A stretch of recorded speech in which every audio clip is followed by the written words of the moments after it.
Democracy का base बहुत simple है, वो है पावर टू द पीपल, जहां जनता खुद अपने लीडर्स को चुनती है, उन्हें अकाउंटेबल बनाती है और साथ ही साथ अपने राइट्स को प्रोटेक्ट भी करती है। एक तरफ डेमोक्रेसी हमारे फ्रीडम्स को, इक्वालिटी को प्रमोट करता है और साथ ही साथ हमारी उन आवाज़ों को गवर्नमेंट के अफेयर्स के अंदर डालने की कोशिश करता है। पर सवाल ये है कि क्या ये आइडियल्स जो हमने बना के रखे हैं, क्या ये सही में सच हैं? द मोस्ट कॉमन इशू या चैलेंजेस की अगर हम बात करें जो आज की डेमोक्रेसी फेस कर रही है, वो है ग्रिड लॉक।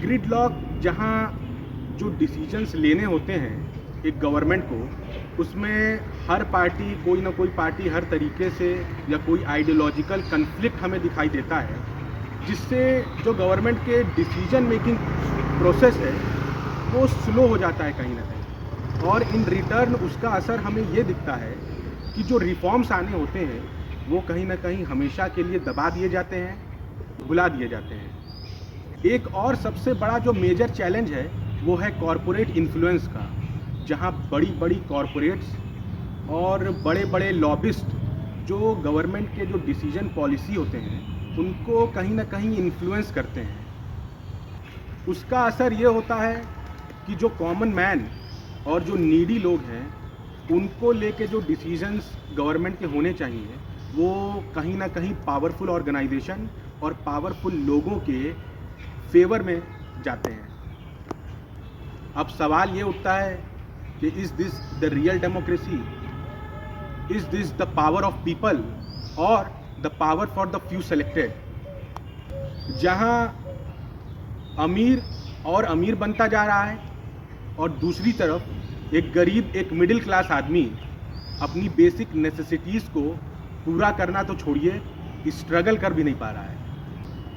अगर आज की डेमोक्रेसी में इतने फ्लॉज हैं, इतने लूप होल्स हैं, तो आखिर इसका अल्टरनेटिव क्या है? अगर हम अल्टरनेटिव्स की बात करें तो सबसे पहला जो अल्टरनेटिव हमें दिखाई देता है वो है डायरेक्ट डेमोक्रेसी का।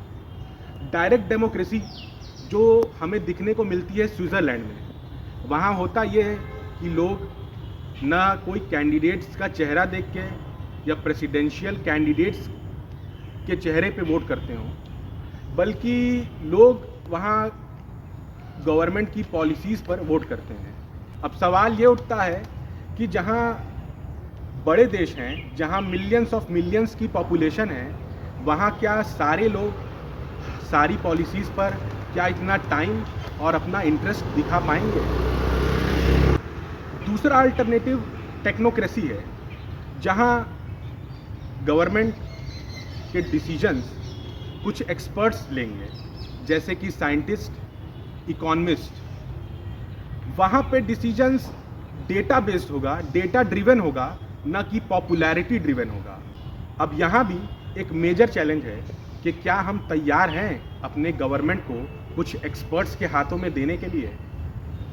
तीसरा अल्टरनेटिव है एआई गवर्नड सिस्टम्स, जहाँ एआई पूरे तरीके से अपने एल्गोरिदम बेस्ड डिसीजंस लेगा और एक फैक्ट्स के बेसिस पे डिसीजन लेगा। अब यहाँ भी एक सवाल है कि क्या एआई कॉम्प्लेक्स ह्यूमन इमोशंस को समझने में सक्षम है या नहीं है? डेमोक्रेटिक अल्टरनेटिव्स ढूंढने के बजाय हमें डेमोक्रेटिक रिफॉर्म्स की ज़रूरत है। डेमोक्रेटिक रिफॉर्म्स यानी जहाँ पे ट्रांसपेरेंसी हो ज़्यादा से ज़्यादा, और जहाँ कॉरपोरेट के इन्फ्लुएंस कम किए जाएं और आम जनता, कॉमन पीपल की पार्टिसिपेशन को इंक्रीज़ किया जाए।